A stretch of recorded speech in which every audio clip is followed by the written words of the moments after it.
கையில வச்சுக்கிட்டு பேசுறேன். அதுல கிரக காரகத்தை வந்து நாட்டுங்க. அப்பதான் பலன் பிடிக்கும். நீங்க முண்டக்க நான் இப்படி சேர்த்து சொல்றேன் இப்படி சேர்த்து சொல்றேன் அப்படின்லாம் வந்து நீங்க பேசக்கூடாது. ஏன்னா ஒரு விஷயத்த அந்த சங்கராச்சாரியத்துல அவ்வளவு செய்யுள் இருக்கு. எந்த செய்யுளுமே சில புரியும். ஆனா நமக்கு வேண்டிய அந்த ஒரு செய்யுளை மட்டும் என்ன செய்யுது, இது உனக்கு புரியுதமா இருக்கா, இன்னொரு தடவை படி, படிச்சாச்சு, சரி இன்னொரு தடவை படி, புரியுதா அப்படின்னு சொல்லி அது என்ன செய்யுது, புரிய வைக்குது. ஒரு பாடல், சரி இன்னைக்கு ஒரு பாடல் கொடுத்துச்சு, இதே மாதிரி இன்னொரு பாடல் நம்ம போடுவோம்னா கிட்ட வராது அப்படின்னு அடுத்து, ஏன்னா அதை கையிலேயே வச்சுக்கணும், பெருட்டிக்கிட்டே இருக்கணும். எங்கேயாவது ஒரு இடத்துல நமக்கு வந்து ஒரு சூட்சுமத்தை அது சொல்லி கொடுக்கணும். நாமளா படிச்சு நாமளா அதுல இருந்து பெரிய விஷயத்தை எடுத்துடணும். இந்த நூலுக்குள்ள போகக்கூடாது. ஒரு நூலை தொடும்போது அந்த நூலை எழுதிய ஆசிரியருக்கு ஒரு வணக்கம் சொல்லணும்.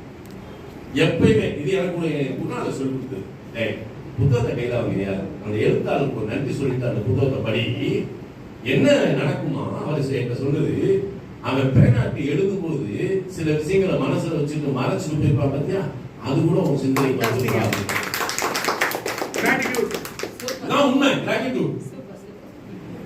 அப்ப இந்த மாதிரி ஒரு சூழல் சங்ககிரியில நம்ம சங்ககிரி சாணக்கியன் அவரு 2003 நினைச்சிட்டாரு, சாமி உங்களோட இந்த காலபுருஷ தத்துவத்தை சங்ககிரியில போய் அவரை ஒரு வகுப்பு எடுத்தேன்.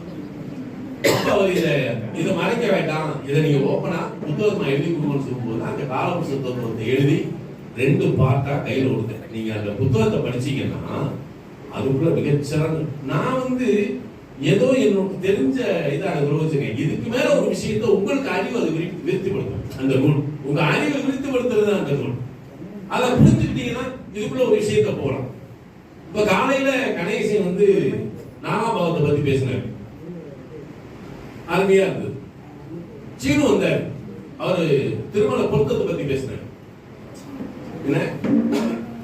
அவரு மிக அழகாக காலபுருஷ தத்துவத்தை எடுத்து அழகா பேசுறாரு. நீங்க எப்பயுமே திருமணம் வந்து தர்மத்தையும் காமத்தையும் இணைக்கணும். இதுக்கு ஒரு ரூல்ஸ் வேணும். அப்படி யோசனையில் இருக்கும்போதுதான் எப்படி அது இணையுது பாருங்க. ஒரே ஒரு சாப்பிள் கொடுத்துட்டு நான் தவிர்றேன். இப்ப மேசலக்கணும் அப்படின்னா ஏழுக்குடையவும் சுக்கரன் தான் இல்லையா? இந்த சுக்கரன் இந்த மேசத்தோட இணைக்கணும். அப்ப எப்படி அனுப்பிங்க? அப்ப பரணிபுரம் பூராட 3 நட்சத்திரம் இருக்கு. இப்ப கன சப்தமாதிபதியாகிய சுக்கிரனை, கரஸ்ர ஸ்தானாதிபதியாகிய கரத்திர காரணாகிய சுக்கிரனை இந்த 1, 5, 9 தர்ம திரிகோணத்துல உள்ள வச்சிருக்காங்க. அப்ப மேசத்துக்கு அது தர்ம திரிகோணம்.